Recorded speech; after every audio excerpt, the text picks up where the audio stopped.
बिस्मिल्लाहिर्रहमानिर्रहीम, अस्सलाम वालेकुम। नूरुल आपकी खिदमत में हाजिर है। इमरान खान की वीडियो तो नहीं आई, लेकिन ऑडियो पर ऑडियो आ रही हैं और मज़ीद आ रही हैं और पार्टी के लिए परेशानी का बाइस बनी हुई हैं। इमरान खान साहब ज़िमनी इलेक्शन लड़ना चाह रहे हैं, वो तमाम हलकों का दौरा करेंगे, लेकिन हमजा शहबाज ने एक ही छक्के में क्लीन स्वीप का प्लान बना लिया है। और जनाब फरा गोगी तो परेशान थी ही, केसेस के हवाले से उनके रेड वारंट्स वगैरह इशू हो रहे थे, तो वारंट बुशरा बीबी के भाई के भी इशू हो रहे हैं। वो क्या स्टोरीज़ हैं, और उसके अलावा जनाब ये जो आप हमारी वीडियोस देखते हैं और बहुत कुछ नेट पर इस्तेमाल करते हैं, तो परेशानी की बात यह है कि इंटरनेट बंद होने जा रहा है। इंटरनेट क्यों बंद होगा? और जनाब मौसम ऐसा है, मिर्ज़ा गालिब ने भी कहा था कि आम मीठे हों और बहुत सारे हों, लेकिन आम कहाँ जा रहे हैं और हमें मीठे आम क्यों नहीं मिलेंगे? इन सब बातों पे हम आपके साथ चीज़ें शेयर करेंगे। लेकिन सबसे पहले ऑडियोज़ और वीडियोज़ के बारे में बड़ा चर्चा रहा कि इमरान खान की वीडियो आनी है, और पार्टी भी परेशान थी, बातें होती थी कि डीप फेक टेक्नोलॉजी इस्तेमाल होगी, पता नहीं कौन सी वीडियो बन जाएगी, लेकिन वो वीडियोज़ नहीं आई।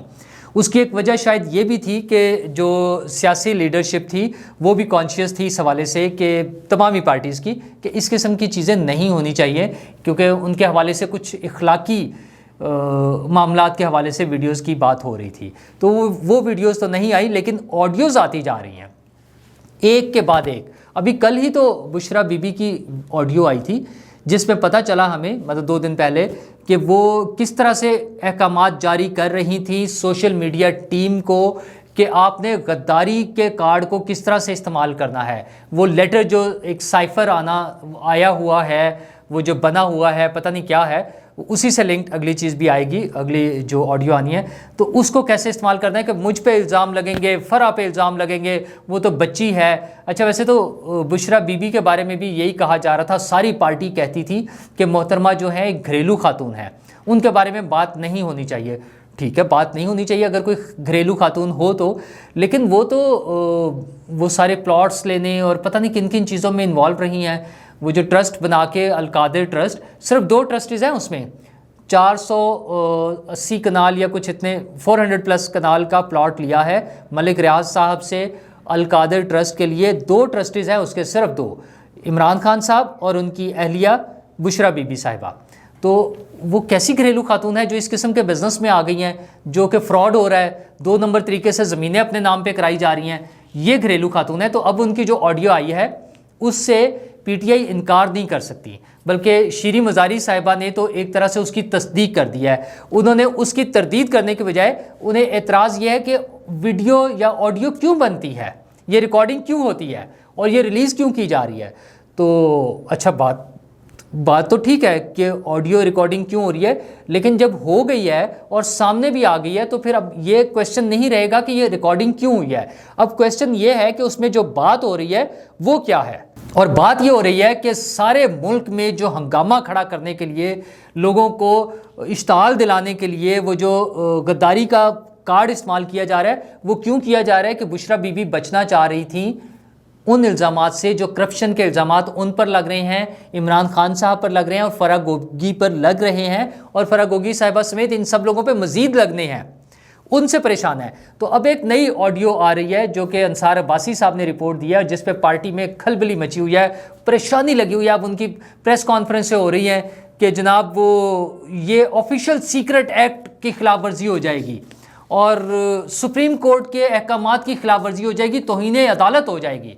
ओ हजूर वाला, आप लोगों को तौहीन अदालत से क्या फ़र्क पड़ता है? आप तो हर बात में तौहीन अदालत करते हैं। वो और बात है कि अदालत ही इतनी मेहरबान हो जाए, इतनी रहम दिल हो जाए कि वो कहे कि जनाब पता ना आपको, कि हो सकता है आप तक अहकामात ही ना पहुँचे, आपको पता ही ना चला हो, किसी ने बताया ही गलत हो, तो ये तो अदालत की मेहरबानी है। वरना तो आप धड़ाधड़ सुप्रीम कोर्ट हो या हाई कोर्ट्स हो, उनके अहकामात की खिलाफ वर्जियाँ करने पर लगे हुए हैं फ्रॉम डे 1, जब से आपको हुकूमत मिली और जब से हुकूमत गई है उस वक्त से आज तक। एक दिन के लिए आपको चैन नहीं है इस हवाले से कि आप लोग, यानी पीटीआई जो है, वो अदालत के अहकामात की कोई लिहाज कर ले, कोई शर्म कर ले, तो अदालत के हवाले से तो आपका रिकॉर्ड बड़ा ही ख़राब है, इसलिए इस पर तो बात ना करें। अच्छा, अब आ जाते हैं ऑफिशियल सीक्रेट एक्ट। तो हजूरे वाला ऑफिशियल सीक्रेट एक्ट की अगर खिलाफ वर्जी होगी तो वो तो बुरी बात है। कोई ऐसी बात जो कि कौमी मफादात के हवाले से हो, मुल्की राजों के हवाले से हो, वो तो नहीं होनी चाहिए। लेकिन इमरान खान साहब खुद फरमाते थे, उनका वो इंटरव्यू मौजूद है जिसमें वो फरमा रहे थे कि देखो वो सारी दुनिया में रिकॉर्डिंग होती है। प्राइम मिनिस्टर, हमारे मुल्क में तो चूँकि प्राइम मिनिस्टर करप्ट बहुत होते हैं ना, लोग लूट मार कर रहे होते हैं, तो इसलिए खुफिया एजेंसियों को उनकी रिकॉर्डिंग करनी पड़ती है, और मेरी भी होती है और होती होगी और होती है। तो इमरान खान साहब जब सीट पर बैठे थे, जब वो प्राइम मिनिस्टर थे, उस वक्त उनका कहना यह था कि उनकी रिकॉर्डिंग हो रही है, ISI कर रही है और ये होनी चाहिए, वो उसके हक में थे।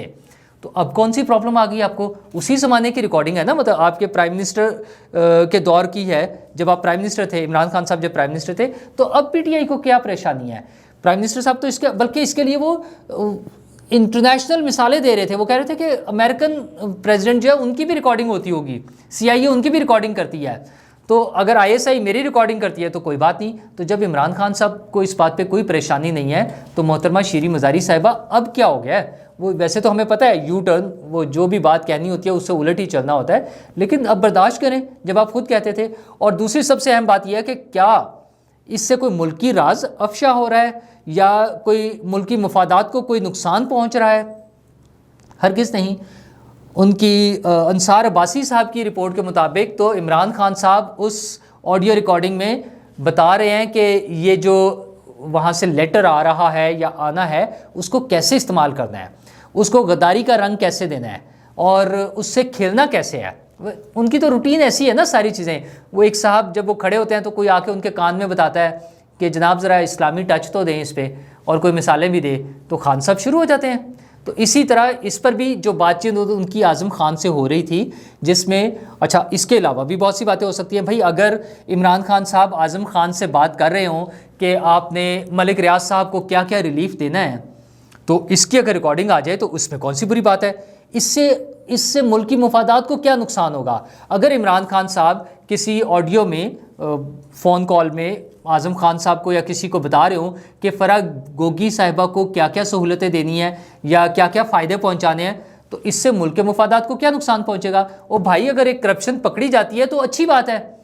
अगर इमरान खान साहब अपने दोस्तों को पाकिस्तान में या पाकिस्तान से बाहर बैठे हुए कुछ दोस्तों को कोई गैर कानूनी, गैर आइनी फ़ायदे दे रहे हैं और उसकी कोई ऑडियो आ जाती है, तो इसमें क्या बुरी बात है? आप उसका फ्रांजिक कराएं, और अगर वो झूठ है तो उसका केस कर दें, लाने वालों के खिलाफ, जो उसको रिलीज़ करेंगे उनके खिलाफ केस कर दें।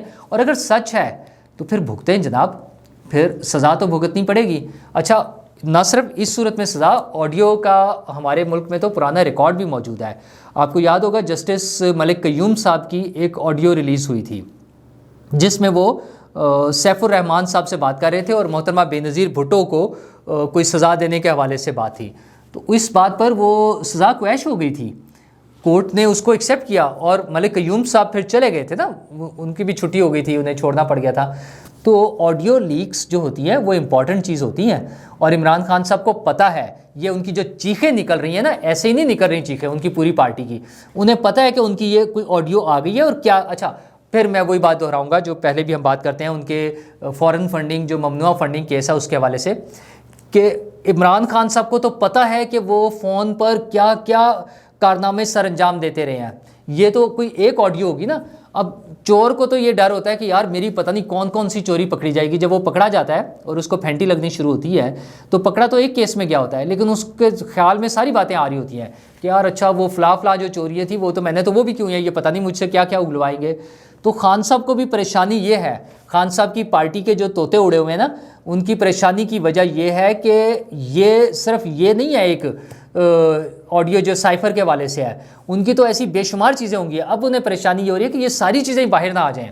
वो फ़ोन भी कर रहे होंगे, लेकिन मसला ये कि वो फ़ोन नंबर तब्दील हो गए हैं, जहाँ से उनको रिलीफ मिलता था, जहाँ से उन्हें सपोर्ट मिलती थी, वो फ़ोन नंबर्स तब्दील हो गए हैं। और अगर कोई थोड़ी सी गुंजाइश रहती भी है कहीं, उनको अगर कोई खुशफहमी है कि कहीं रहती है, तो जनाब वो फिर दोबारा से वही अंसार अब्बासी साहब के हवाले से स्टोरी कि आर्मी चीफ ने फिर दोबारा से अहकामात जारी किए हैं कि फ़ौज और ISI किसी सियासी एक्टिविटी में हिस्सा नहीं लेगी।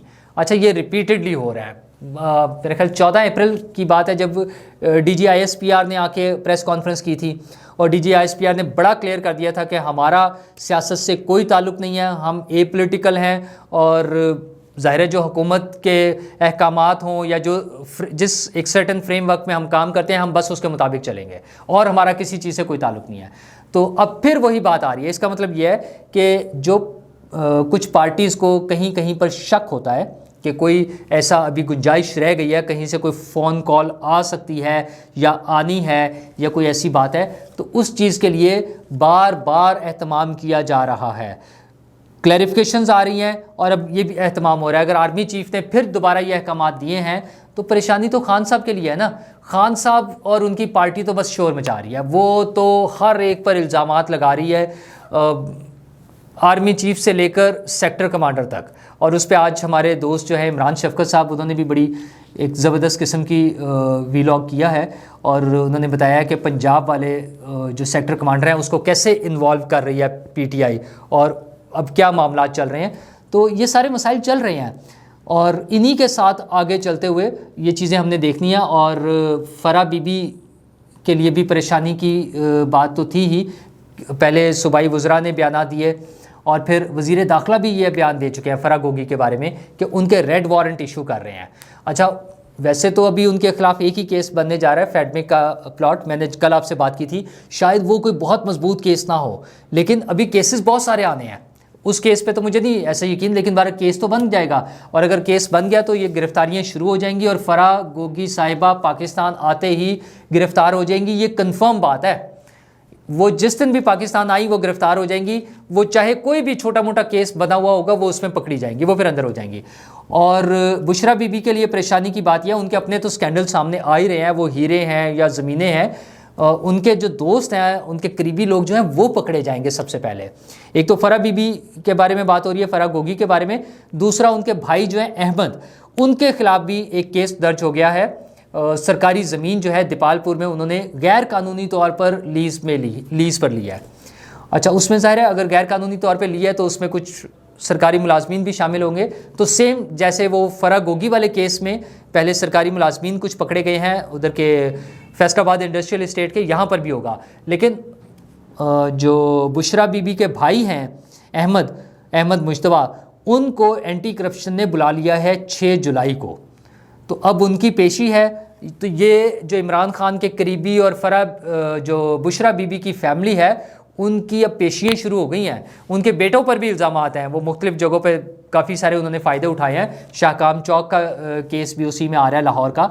तो इन सब की तो पेशियाँ शुरू हो जानी हैं। तो खान साहब को तो लग पता जाएगा, खान साहब जो सियासत करने का सोच रहे हैं ना, जिस पेस पर वो चाह रहे हैं, ये बड़ा मुश्किल हो जाएगा उनके लिए जब उनकी पूरी फैमिली और उन्हें जब ये पेशियाँ भुगतनी पड़ती हैं। तो खान साहब ने तो दौरे प्लान कर लिए हैं। वो तो कह रहे हैं मैं लाहौर आ रहा हूँ, 7 जुलाई को लाहौर आ रहे हैं। ज़िमनी इलेक्शन हो रहा है ना, 4 हल्के लाहौर में हैं और टोटल 20 हैं। तो फिर उसके बाद वो सब जगहों पर जाएंगे। उसमें सबसे अहम है उनका मुल्तान का। मुल्तान में ज़ैन कुरैशी जो हैं वो पार्टिसिपेट कर रहे हैं, सूबाई असम्बली का इलेक्शन लड़ रहे हैं। और जनाब ज़ैन कुरैशी साहब ऑलरेडी MNA हैं। एक तो वो जो ख़ानदानी सियासत वाला इमरान खान साहब, वो रज़ी दादा वाली बात, वो कहते हैं कि लम्हे मौजूद में जो गलत काम जो जुर्म ये खुद कर रहे होते हैं उसका इल्ज़ाम दूसरों पर लगा रहे होते हैं। तो जो लोगों को शोर मचाते रहे हैं ये ख़ानदानी सियासत, इनके अपने आप, वो परवेज़ खटक साहब को देख लें, असद कैसर साहब को देख लें, पूरी फैमिली उनको टिकटें मिल रही हैं। अब शाह महमूद कुरैशी साहब MNA हैं, कौमी असम्बली में है मौजूद ऑलरेडी, और उनका बेटा कौमी असम्बली में मौजूद है। उन्हीं के बेटे को सूबाई असम्बली का टिकट दिया जा रहा है। अगरचे ये शाह महमूद कुरैशी साहब के लिए अना का मसला है, वो अपनी पता नहीं किसको अपनी ताकत दिखाना चाह रहे हैं या वो टेस्ट करना चाह रहे हैं कि क्या वाकई यहाँ पर PTI का वोट है, क्योंकि उनके बारे में खबरें हैं कि वो भागना चाह रहे हैं PTI से और वो शायद पीपल्स पार्टी में जाना चाह रहे हैं। अगरचे यूसुफ रज़ा गिलानी साहब ने साफ बयान दे दिया, उन्होंने कहा अगर शाह महमूद कुरैशी नहीं आ सकते, इम्पॉसिबल। लेकिन सियासत में कुछ भी इम्पॉसिबल नहीं होता। तो वो अपने बेटे के ज़रिए एक टेस्ट करना चाह रहे हैं कि कितना पोटेंशियल है और उसके बाद मुमकिन है वो डिसाइड करें कि उन्हें कितनी जल्दी ये पार्टी से भागकर किसी दूसरी पार्टी में जाना है। लेकिन जनाब ये जो बल्दियाती इलेक्शन है, क्या PTI ये जीत सकती है? कल मेरे ख्याल था, जो मैं बात कर रहा था आपसे, कि शायद 2 से लेके 4 या 5 सीटों तक टफ कंपटीशन हो और पीटीआई के कुछ चांसेस हैं जीतने के। लेकिन आज हमजा शहबाज ने एक ऐसा छक्का मारा है कि उन्होंने बॉल ही जो है ना वो बाउंड्री लाइन से क्या बल्कि स्टेडियम से बाहर फेंक दिया है। अवाम की खिदमत, अवाम को सहूलतें देना, और अवाम को सहूलत देने के लिए इतना बड़ा उन्होंने ऐलान कर दिया जो अभी तो यकीन ही नहीं आ रहा। वो उन्होंने ऐलान ये किया कि 100 यूनिट तक का जो बिजली का इस्तेमाल है उन सब के लिए पंजाब में बिजली मुफ्त होगी। अच्छा जी, अगरचे ये बहुत कम इस्तेमाल है, 100 यूनिट बहुत कम है, और इसका तकरीबन गर्मियों में तो 90 लाख के करीब लोग हैं जो इससे फ़ायदा उठा सकते हैं। 90 लाख घर जो है ना, तो पंजाब में ये बड़ा नंबर है। अगरचे 100 यूनिट में सिर्फ एक पंखा चलेगा और बाकी लाइट्स जो हैं वो चल जाएंगी, इसमें रेफ्रिजरेटर नहीं चलेगा और चीज़ें नहीं चलेंगी। तो लेकिन हमारे यहाँ तो खैर बिजली भी कौन सा कोई 24 घंटे आनी होती है, तो वो भी तो 8-8, 10-10, 12-12 घंटे बिजली नहीं आ रही। तो इसका मतलब एक बड़ी तादाद लोगों की ऐसी है जो इससे फ़ायदा उठाएगी। अच्छा, वो बहुत गरीब तबका है बेचारा, ऑलरेडी पिसा हुआ है, उनकी इनकम कम है, उनके पास सोर्सेज नहीं है, वो लोग जो एक कमरे के घर में रह रहे हैं और एक ही पंखा है, तो वो भी अगर 90 लाख घर है तो बड़ा नंबर है यार। अच्छा, फिर ये एक मोटिवेशन है ना पॉलिटिकल क़यादत की तरफ से, किसी भी पॉलिटिकल पार्टी की तरफ से ऐसी फैसिलिटी देना लोगों के लिए एक बड़ी मोटिवेशन होती है। अच्छा, इस पे पैसे तो बड़े खर्च होंगे। आपकी इतला के लिए अर्ज़ है, ये तकरीबन कोई 130 अरब रुपए की सब्सिडी बनेगी सालाना। वैसे तो IMF तौबा है भाई, IMF की तरफ से तो 1 रुपये की सब्सिडी देने का अलाउड नहीं है, लेकिन चूँकि वो फेडरल गवर्नमेंट का मामला है, IMF के साथ डील, ये सूबाई मामला है। सूबाई हुकूमत ने अपने बजट में से अपना जो NFC से शेयर आएगा और अपना रेवेन्यू जनरेट करना है उसमें से देना ना। जैसे बसों पे सब्सिडी दे रहे हैं, ये जो लाहौर में बसें चलती हैं और ट्रेन चलती है, इसकी मिला के दोनों की मिला के कोई 50-60 अरब रुपये की सब्सिडी है। अच्छा, उसमें क्या होता है, सिर्फ लाहौर के एक तादाद है, रीजनेबल सी तादाद है, बट लाहौर के लोग, एक ख़ास इलाके के लोग जो हैं उस रूट पर जो चलने वाले हैं, वो उससे फ़ायदा उठा सकते हैं। ये तो पूरे पंजाब में यार 90 लाख घर, 90 लाख ख़ानदान इससे फ़ायदा उठाएंगे। तो ये बड़ा ही ज़बरदस्त प्लान है, बड़ा ज़बरदस्त प्रोजेक्ट है। मुझे लगता है कि इससे नून लीग बहुत बड़ा फ़ायदा उठा सकती है, स्पेशली ये ज़िमनी इलेक्शन में। लोगों में एक वे भी चलनी होती है ना कि यार हुकूमत हमारे लिए कुछ काम कर रही है। दूसरी तरफ वज़ीर-ए-आज़म साहब ऐलान कर रहे हैं, उन्होंने कोई 60 अरब रुपए का पैकेज अनाउंस किया, अगरचे वो यूटिलिटी स्टोर के ज़रिए। अगेन वो जो कम इनकम वाला तबका है, जो लेस प्रिविलेज्ड लोग हैं, जिन बेचारों को ज़्यादा परेशानी है कम इनकम के साथ, ज़ाहिर है उनके लिए है। तो वो कोई 5 चीज़ें हैं, आटा, चीनी, दालें, कुकिंग ऑयल, इस तरह की चीज़ें जो हैं वो उन्हें सस्ती मिलेंगी, और कुछ 60 अरब रुपए का पैकेज हुकूमत देगी उनको। तो हुकूमत तो ये दोनों काम कर रही है, ज़बरदस्त काम है। बेसिकली हुकूमत का काम यही होता है कि लोगों को फैसिलिटेट करें, लोगों को सहूलतें दें मुख्तलिफ़ तरीक़ों से ना, जहाँ से भी हो। कोई वो जो है कुदरती आफत आ जाए या कोई और मसला हो जाए, उस पर तो डेफिनेटली, उस पर तो एक्स्ट्रा ऑर्डनरी काम करना पड़ता है ना। अदरवाइज़ भी रूटीन में लोगों को साफ़ पानी मुहैया करना, और सेहत की सहूलतें मुहैया करना, और यूटिलिटीज़ बाकी जो हैं वो सारी देना, सिक्योरिटी देना, ये सारी चीज़ें हुकूमतों का ही काम होता है ना। तो हुकूमतें अगर ऐसा कोई, चूँकि इंडिया में हमारे हमसाये में एक बड़ा ये शोर मचा हुआ है ना, वहाँ पे 300 यूनिट तक आम आदमी पार्टी ने 300 यूनिट तक बिजली फ्री दी हुई है। तो यहाँ पर भी हुकूमत को टारगेट करना चाहिए। और अगर अगेन वो 300 वाला जो है ना, उसमें क्या होगा, एक रेफ्रिजरेटर होगा और कुछ पंखे होंगे, 3-4 पंखे हो जाएंगे, इसी तरह से थोड़ा सा बड़ा घर हो जाएगा, उसमें भी AC नहीं चल सकेगा प्रॉब्ली ना। तो या अगर एक होगा तो कम टाइम के लिए चल सकता है। तो अगर ज़्यादा लोगों को हुकूमत कोई फ़ायदा दे सकती है, वो जो है कम इनकम वालों को, तो ये ज़रूर होना चाहिए। जैसे बेनज़ीर इनकम सपोर्ट प्रोग्राम था, जैसे इवन PTI के दौर में सेहत कार्ड जो था, बहुत से लोग उस पर एतराज़ भी करते रहे, हमें भी ख्याल था कि कुछ उसको और इम्प्रूव किया जा सकता था मुख्तलिफ़ तरीके से, बट एक अच्छी सहूलत थी। लोगों को सहूलतें देनी है। अच्छा, यह सहूलतें तो मिल रही हैं, लेकिन एक सहूलत ये जो हम आपके साथ कम्युनिकेट कर रहे हैं, हमारे वीलॉग्स हैं, दीगर वीडियोज़ हैं, आप मुख्तलिफ़ चीज़ें देखते हैं, सोशल मीडिया इस्तेमाल करते हैं, ये सारी चीज़ें इंटरनेट के ज़रिए आ रही हैं। और जनाब, इंटरनेट बंद हो सकता है।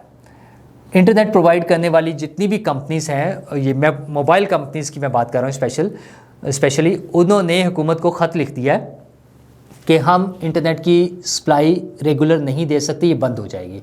और उसकी वजूहत एक से ज़्यादा हैं। एक से ज़्यादा क्या वजूहत हैं? आजकल आप ये फेस कर रहे होंगे कि इंटरनेट की स्पीड ठीक नहीं आ रही है या इंटरनेट अचानक बंद हो जाता है। वो टेक्निकल फॉल्ट्स तो अपनी जगह हैं, लेकिन कुछ कंपनियां उसको जनरेटर पे नहीं चलाना चाह रही अपनी डिवाइसेस को। वो कहते हैं जब बिजली आ रही है तो चल रही है, तो हम जनरेटर का ख़र्चा नहीं बर्दाश्त कर सकते। अच्छा, मुख्तलिफ जगहों पे लगे होते हैं ना साइट्स जो है उनकी, तो उसके साथ साथ लोड शेडिंग अपनी जगह है, पेट्रोल की कीमत बढ़ गई है, और उनका जो बैकअप में सामान आना होता है सारी मेंटेनेंस के हवाले से, वो तो सारा इंपोर्टेड जो था मटेरियल था, उनका जो डिवाइसेस थी, तो वो इंपोर्ट पर पाबंदी की वजह से रुकी हुई हैं। तो इन सारी चीज़ों पे हुकूमत को उन्होंने वार्निंग दी है कि इंटरनेट सर्विसेज और मोबाइल सर्विसेज बंद हो सकती हैं। तो हुकूमत को फौरी तौर पे इसके हवाले से देखना होगा। एक तरफ तो हुकूमत लैपटॉप बांटने जा रही है, बहुत अच्छी बात है, लैपटॉप बांटने चाहिए। जो अच्छे स्टूडेंट्स हैं, अच्छा परफॉर्म करने वाले स्टूडेंट्स हैं, उनको दें, उनके लिए एजाज़ की बात है, उनके पेरेंट्स के लिए एजाज़ की बात है, पूरी फैमिली के लिए एजाज़ की बात होती है कि बच्चे को मेरिट पर लैपटॉप मिला है। लेकिन एक और चीज़ देखिए कि इंडिया में भी लैपटॉप जब बांटे गए तो उन्होंने लैपटॉप बनाने वाली कंपनीज़ को लोकल प्रोडक्शन पे मजबूर किया कि यहाँ पर आकर प्रोडक्शन करें और फिर दें, ताकि अपनी इंडस्ट्री भी तो ग्रो करे ना, वहाँ पे इंडस्ट्री लगे, सारी आगे चले चीज़ें। तो यहाँ पर भी इस तरह की चीज़ें पहले प्लान हुई थी। तो हुकूमत को सोचना चाहिए कि एक तो लैपटॉप बनाने के हवाले से क्या होना चाहिए, और शहबाज शरीफ के दौर में फ्री वाईफाई चल रहा था मुख्तलिफ जगहों पे, पार्क्स में, बस स्टॉप्स पे, हॉस्पिटल्स में, कॉलेजेस में, यूनिवर्सिटीज़ में, जो कि पिछली हुकूमत ने बंद कर दिया था। तो अब ज़रूरत है कि वो फ्री वाईफाई भी दोबारा शुरू करे, लेकिन वो तभी होगा जब ये इंटरनेट की सहूलत साथ साथ चलती रहेगी। और जनाब आजकल मौसम है आम का, और गालिब साहब का आपको याद होगा, मिर्ज़ा गालिब कहते थे कि आम मीठे हों और बहुत सारे हों, ढेर सारे हों। तो आम बहुत अच्छा लगता है ठंडे पानी में रख के, उसको बर्फ़ में या कहीं पर भी ट्यूबवेल पे या कहीं जहाँ पर भी पानी का बंदोबस्त हो, उसके ज़रिए लोग उसको एंजॉय करते हैं। ये मौसम का फल है, फलों का बादशाह है, लेकिन आम ख़त्म हो रहा है और उसकी सिर्फ दो वजूहात हैं। एक बड़ी वजह मौसमी तब्दीलियाँ, उसके लिए हुकूमतों ने काम करना होता है और वो बड़ी लॉन्ग टर्म प्लानिंग है, वो चंद दिनों में नहीं हो सकती।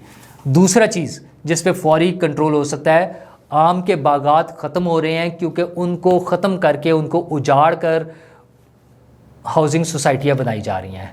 सिर्फ मुल्तान में 500,000 5 लाख से ज़्यादा आमों के दरख्त ख़त्म कर दिए गए हैं, काट दिए गए हैं हाउसिंग सोसाइटी बनाने के लिए। तो जनाब हाउसिंग सोसाइटियाँ तो बनानी है हमने, लोगों को घर तो देने हैं, लेकिन ये किस कॉस्ट पर? आप अपने लिए जो फ्रूट है, आपका जो फल है, उसको ख़त्म कर रहे हैं, आपकी जो फसलें हैं उनको ख़त्म कर रहे हैं। उसके हवाले से हुकूमत को सीरियसली सोचना चाहिए। सारी चीज़ें अपनी जगह, आम बड़ी मज़ेदार चीज़ है। तो ये ना हो कि हम यूरोप और अमेरिका की तरह बहुत महंगे और एक एक आम लेकर और उसी को कर रहे हो। हमें तो आदत है ना ढेर सारे इस तरह से वो पानी की बाल्टी में रखे हुए हों और बस लगे हुए हैं उसके साथ ना एंजॉय करने के लिए उसको। तो जनाब आम भी बहुत ज़रूरी है, ये आम ही रहना चाहिए और आम लोगों तक पहुंच जाना चाहिए। शुक्रिया।